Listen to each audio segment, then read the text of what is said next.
Greetings, warlords. Rodge here. We're taking a look at the Warhammer demons. These were originally built on square bases in 2010, 2011, 2012, something in there. It's getting honestly, a little fuzzy at this point. What I do remember is just slaving away on these things like 3 or 4 hours a night every day for months on end in order to hit the deadline, which was the South Coast Warhammer GT over in merry old England. And I just barely hit that deadline, but I remember staying up all night, 2 days in a row at the very end, which was not a good way to start an international trip, if I'm being honest.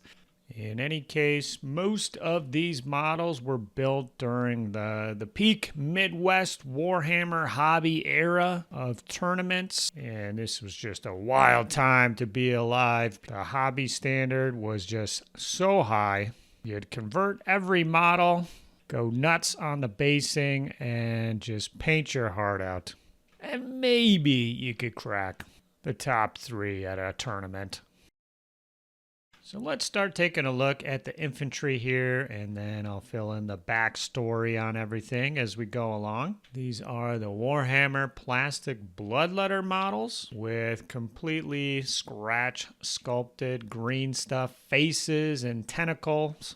If you haven't gathered yet, I was going for a Cthulhu type theme here. I called this army the Demons of the Southern Warp Gate. So the idea was things got a little weird down there. For painting, you can see some interesting stuff going on. I started with a dark blue spray paint. Did a zenithal of a lighter, kind of a mid-tone blue spray paint. No airbrush at this time. Then went on to do the normal highlights with a lighter blue, and then I think eventually a light green was the last color. After I did that, I sprayed the entire model with this Valspar pearlescent spray paint. No clue if you can still get this anymore. My buddy found it in a bargain bin somewhere. Let me try it out, and then I went to Home Depot or Lowe's and did a special order. I had to order six cans for them to get it to me. So that is where the metallic pearlescent sheen on the skin is coming from. It looks pretty cool in person. Hopefully it looks all right in the video, but I've never really been happy with still photographs of these guys. That pearlescence just doesn't really come through. For the swords, these were painted originally with grays using a non-metallic metal-ish technique. And then when it got hit with that pearlescent spray, it turned it into a metallic-looking blade. But that wasn't all. At the end, I applied dry metallic pigment powders to the blades. Usually one color at the base and a different color towards the tip. Now, I never sealed those as I didn't want to upset the kind of pearlescent look. So over the years, they've kind of faded a little bit. But if you're catching some red, blue, yellow, green on those blades, it's due to those pigment powders. Anything that I did not want to be pearlescent, like the handle of the sword or their little horns, would be painted after I did that. So just a bit on these. I did more of that on later models. Shoulder pad guy here was always the champion for the unit. On the green stuff work, it's actually probably quicker than you think. You roll out the tentacles as little tubes, bend them this way and that, let them cure, then glue 3, 4, or 5, however many, to the model. When that dried, I'd get some more green stuff going, roll it out into a sheet, use a little scissors to cut out tiny squares, and apply that over the tentacles and, work it in, blend it to the rest of the head. For eyeballs, you could use a mechanical pencil or something like that to press in little circles. So they really didn't take as long as you might think. I just roll out like hundreds of tentacles at a time.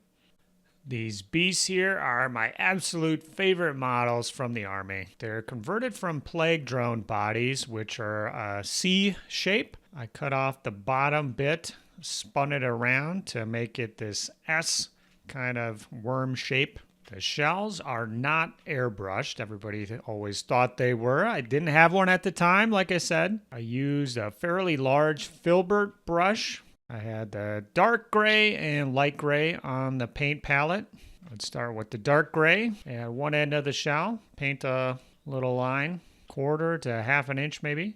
Add a little light gray. Paint another little line overlapping the original one a bit. Add a little bit more light gray. Do another 1/4 inch overlapping. And just work my way down that entire shell. So maybe 10 or 12 different lines on the big shells by the end. So it was painstaking, but it wasn't a crazy amount of time.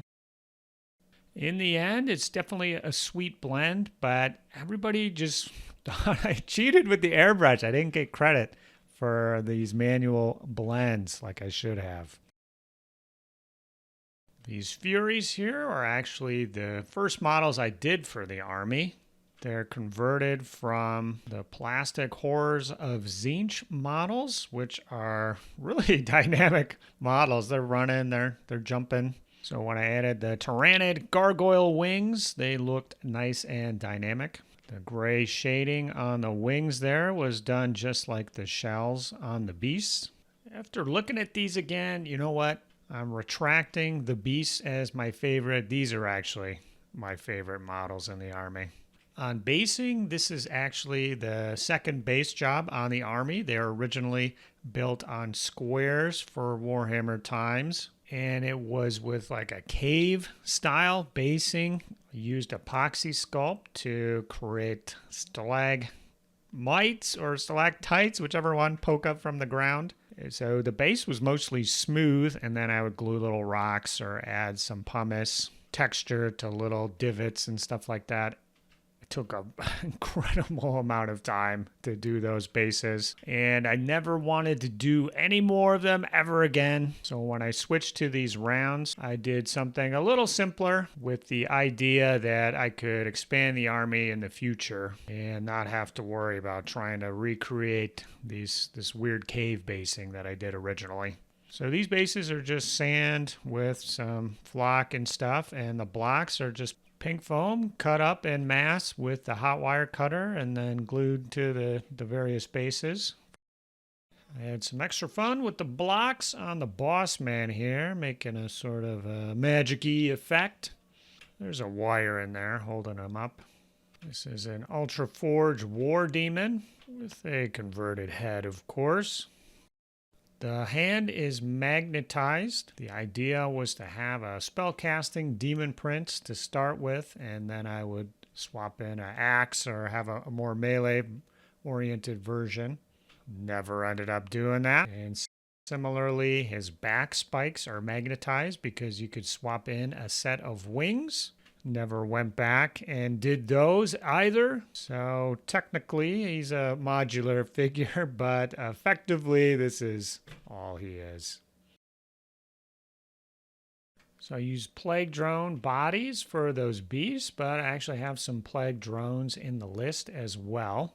These are conversions naturally. There should be plague bearers riding these bugs, but I sort of turned them into centaur type bug creatures by adding hands to the front claws there. Used a light gray for the wings, and the iridescent effect really picked up well on those. You can also see the subtle shading on the block basing. They were all gray to start with, and then I used different washes on different faces of the blocks to kind of give them a subtle chromatic, jumbly rainbow look. I did 8 of these originally, and hands down were the most time consuming of any model in the army. Between the slight conversion, the skin, the shells, the wings, the claws, the basing, they took a long time.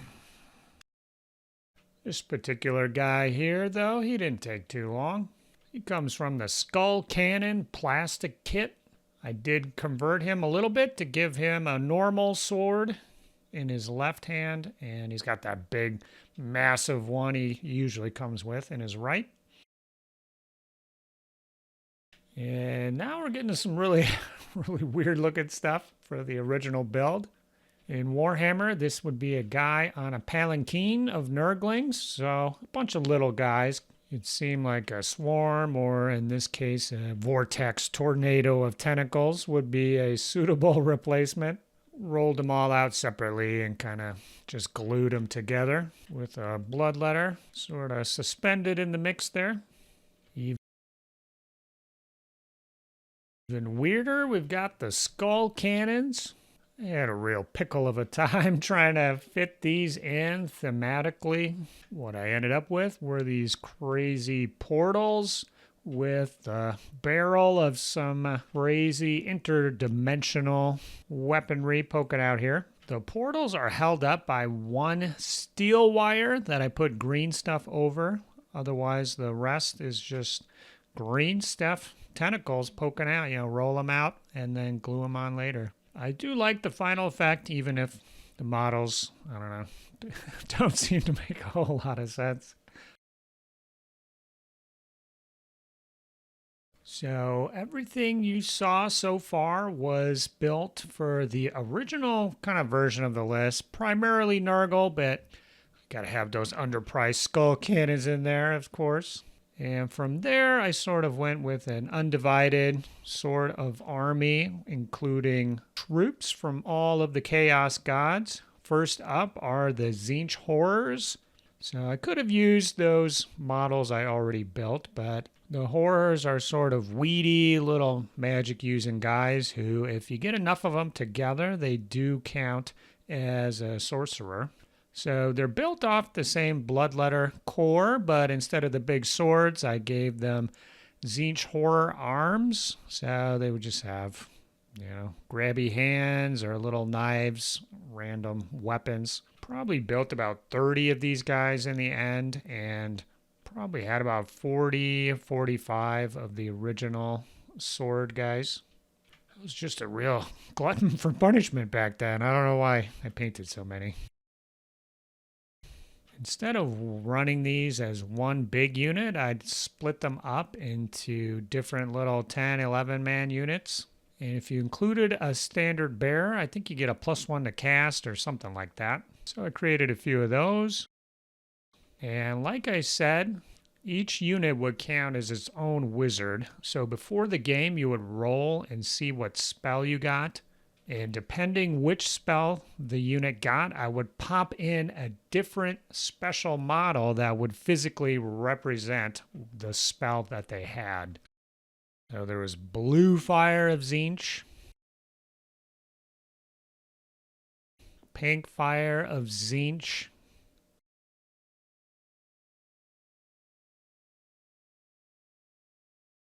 there was the Bolt of Tzeentch,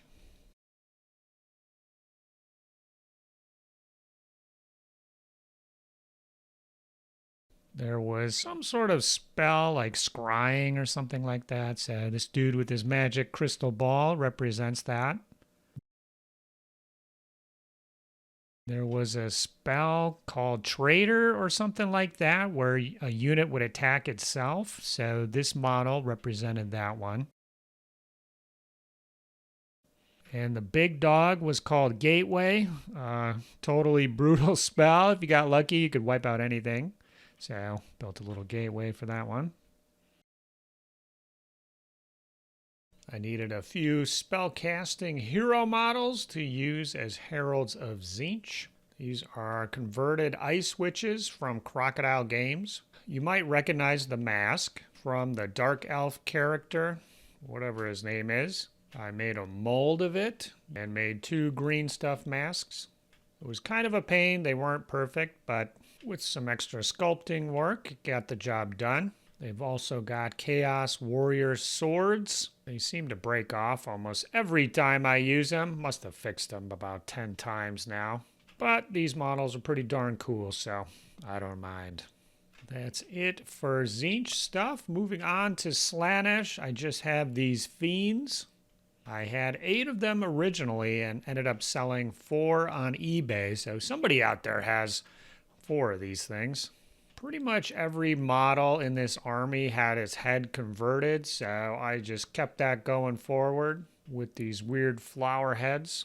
Like the other green stuff work, it's best done separately. So I'd roll out a sheet of green stuff, let it mostly cure, cut triangles into it, and fold them, let it fully cure, and then glue those to the head spot to form a flower. I did think about doing some more infantry with crab claws instead of hands, but I was getting pretty burnt out at this point. And to round it out, I've got some more Khorne troops. These are the flesh hounds I came up with. Like the fiends, I wanted to convert the heads, but didn't just want to do the same old tentacle faces. So I gathered up as many of these Tzeentch moon heads as I could. These came from the Herald kit. There was only 1 per box, so I had to beg a lot of people to send me a couple. I really like that this is such an obvious mix of a Tzeentch element with a Khorne element and how much it annoyed people.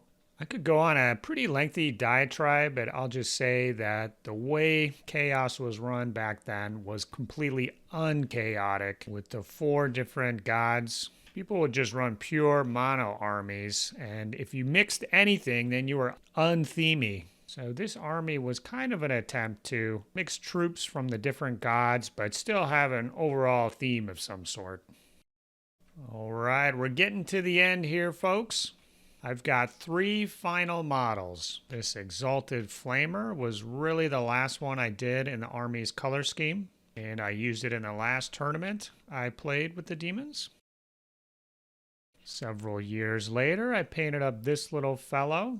He was my champion for a tiny little Eye of Glory Chaos campaign where we had 3, 4, 5, 6 models per side. It's based off one of the Vultan models converted to give him an Indian look. So he was going to be the first of the Mortal expansion for the army, and I still might go back to it. But the idea is they'd be badass Indian-looking dudes in predominantly white armor. So again, going against the tropes a little bit. Now, I still use these models for Saga Age of Magic, and I can't do everything I want to with the current models, even though I have a bajillion. So it is possible we'll see some mortals someday. This last model is from Weird Miniatures. I painted it probably 3 or 4 years after Age of Sigmar started. It's actually a model that I used in an Infinity narrative tournament. It was the final monster. When I was rebasing everything, I thought, you know what, this guy, he's kind of on the same wavelength. And he's got his own funky pearlescent pink metallic thing going on. Well, that's going to conclude this show and tell. We had plenty to go through. Definitely the biggest Warhammer army I've ever built. And because the army is so huge, I'm okay giving away half of it to one of my patrons. Congratulations, Robbie Matthews. Once I'm done editing this video, I'll be packing up everything in the blue bin here and sending it your way. To everyone else, thanks for watching. And as always, best of luck in all your battles, be they on or off the tabletop. I'll check you later, guys. Bye-bye. Saga!